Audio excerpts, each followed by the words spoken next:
আল্লাহ এক, রাসূল এক, মাযহাব অনেক হবে, এটা এক আল্লাহ এক রাসূলের নির্দেশ। কারণ এবারে এটা নিয়ে অনেক মজা হচ্ছিল। জীবন হলো চলমান, আর কোরআন এবং হাদিস হলো স্থির, ঠিক না? যেমন মনে করেন সোনার বার আপনি কিনেছেন, খাঁটি পিওর খাঁটি সোনা, আপনি গলায় পরবেন, হাতে পরবেন, কানে পরবেন। সোনার বার কি গলায় পরা যায়? কানে পরা যায়? হাতে পরা যায়? তখন কি করতে হয়? পিটাতে হয়। পিটিয়ে হয় লম্বা করবেন, গোল করবেন, অথবা যদি পিটাতে না চান একটা সুতো বা রশি দিয়ে অন্তত গলায় পরতে হবে, ঠিক না? কোরআন এবং হাদিস এক, জীবন চলমান। চলমান জীবনে কোরআন হাদিসকে প্রয়োগ করতে গেলে পিটাতে হয়, এখানে পিটাতে হয়, ওখানে পিটাতে, ওখানে সুতো বাঁধতে হয়, এটাকে বলা হয় ইজতিহাদ। আর ইজতিহাদ করে মানুষ যার কাছে ওহী আসে না, কাজে মতভেদ হবে। মতভেদ হওয়াটাই হলো প্রাণের নিদর্শন। একটা 3 টন ওজনের কাঠের গুঁড়ি স্রোতের বিপরীতে চলে না, কিন্তু ছোট্ট ডানকিনা মাছ, তিতপুটি মাছ স্রোতের বিপরীতে উঠে। দুটো, 5টা, 10টা, 30টা মরা মাছ একটা কলসিতে রাখলে শব্দ হয় না, কিন্তু দুটো জেতা মাছ যদি আপনি কলসিতে রাখেন শব্দ হবে না। কাজেই মতভেদ হবে, কোরআন এক, হাদিস এক, এটাকে জীবনের সাথে প্রয়োগ করতে গেলে অনেক মাযহাব হবে। 4টে মাযহাব এখন আছে, কিন্তু তাবেঈনদের যুগে আরো আউজাঈর মাযহাব ছিল, তাবারির মাযহাব ছিল, সুফিয়ান সাওরীর মাযহাব ছিল। মাযহাব তো অনেক। মাযহাব মানে কি? যেমন মনে করেন আমি বললাম কোরআন এক, হাদিস এক, মাদ্রাসা এত হবে কেন? কথাটা কেমন মনে হয় আপনাদের? ঠিক আছে তো কথাটা?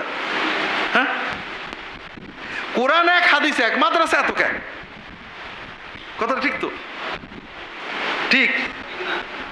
আচ্ছা গেল, কোরআন এক, হাদিস এক, মাদ্রাসার পদ্ধতি এত বিভিন্ন রকম কেন? কেউ কওমি, কেউ আলিয়া, কেউ হেফজ পড়াচ্ছে, কেউ হেফজ বাদে পড়াচ্ছে, এত সিস্টেম কেন? না যায় যেগুলো, ঠিক না? না, বিষয়টা হলো মাযহাবকে দিন মনে করা, এটা আমাদের ঈমান নষ্ট করে দেবে। অর্থাৎ কেউ যদি মনে করে কোরআন হাদিস বুঝি না, মাযহাবে যা আছে তাই, কোরআনে উল্টো থাকলেও কিছু নেই, এটা শিরক। ইত্তাখাযু আহবারহুম ওয়া রুহবানাহুম আরবাবা। কিন্তু মানুষ কিভাবে দিন পালন করবে? কোরআন হাদিস মানতে হবে। যারা মাযহাব মানেন না, আমরা তো তাদের অনেকের প্রচন্ড মহব্বত করি। আহলে হাদিস ভাইদের সব কিছু ভালো, কিন্তু মাযহাব বিষয়ে মাঝে মাঝে এমন কাজ করেন যেটা খুব বিরক্তিকর। আহলে হাদিসের ভাইরাই বললেন যে আহলে হাদিসদের ভিতরে মাযহাব আরো বেশি। আহলে হাদিসের প্রত্যেক আলেম এক একজন ইমাম, তার আবার কিছু অনুসারী আছে।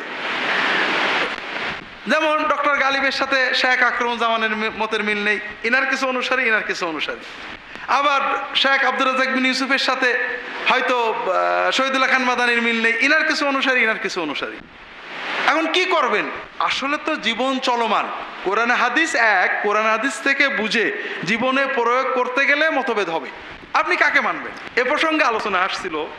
বর্তমান যুগের শ্রেষ্ঠ আলেম ছিলেন যারা চলে গেছেন কয়েকজন, 5-6 জন। আমাদের ভারতের শেখ আবুল হাসান আলী নাদভী, সিরিয়ার Sheikh Muhammad Nasiruddin Albani, Sheikh Abdul Fattah Abu Ghuddah, সৌদি আরবের শেখ আব্দুল আজিজ বিন বাজ, শেখ ইবনে ওসাইমিন, এই ধরনের 5-6 জন আলেম এই বিগত শতকের শ্রেষ্ঠ আলেম ছিলেন। এদের ভিতরে আবুল হাসান আলী নাদভী, আব্দুল ফাত্তাহ আবু গদ্দা হানাফি আলেম হিসেবে সালাফিদের কাছে গ্রহণযোগ্য নন।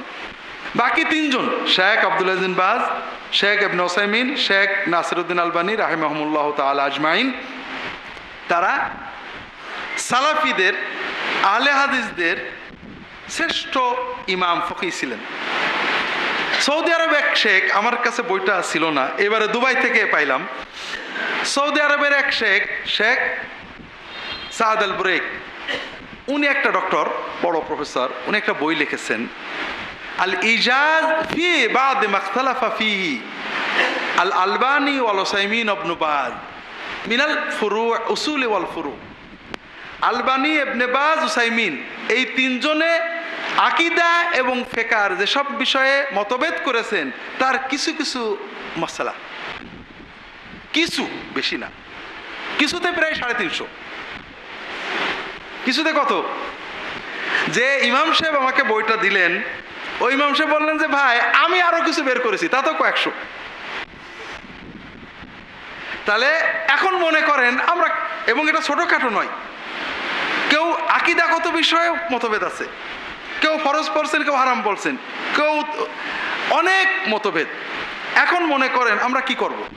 আমরা যদি বলি কোরআন এক, হাদিস এক, কাজেই মসলা সব এক হবে, সেই একটা কাকে নেব? আলবানিকে নেব, ইবনে বাসকে নেব, ওসাইমিনকে নেব, আর যাকে নেব তার বিপরীতকে কি কাফের বলবো না ইসলামের বাইরে বলবো? কি বলবো বলে? আমরা একবার মিনাতে, আপনাদের এই ঘটনা তো বলেছি, এটা পুরনো, এইটা নতুন, পুরনো।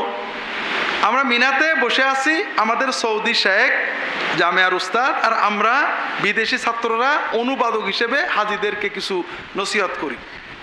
তা উস্তাদ বলছে তোমরা কে কোন মাযহাবের? কেউ বলছে আমি মালিকি, কেউ শাফি, কেউ হানাফি। তা আমার এক বন্ধু ছিলেন মুর্শিদাবাদের, আলে হাদিস, আমার খুব বন্ধু মানুষ। উনি বলছেন যে আমি মোহাম্মদী ফিকার উপরে, মাযহাবের উপরে। তা আমাদের ওই উস্তাদ শেখ প্রফেসর, উনি বললেন না, মোহাম্মদী ফিকা বলে কিছু হতে পারে না, দুটো কারণে।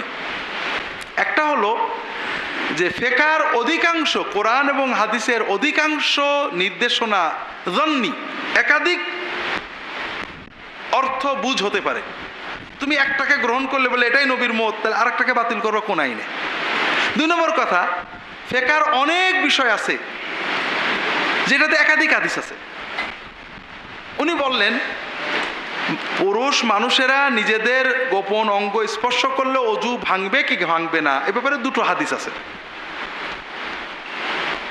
ইমাম আহমদ ইবনে হাম্বল বলেছেন অজু ভাঙবে, ইবনে তাইমিয়া বলেছেন অজু ভাঙবে না।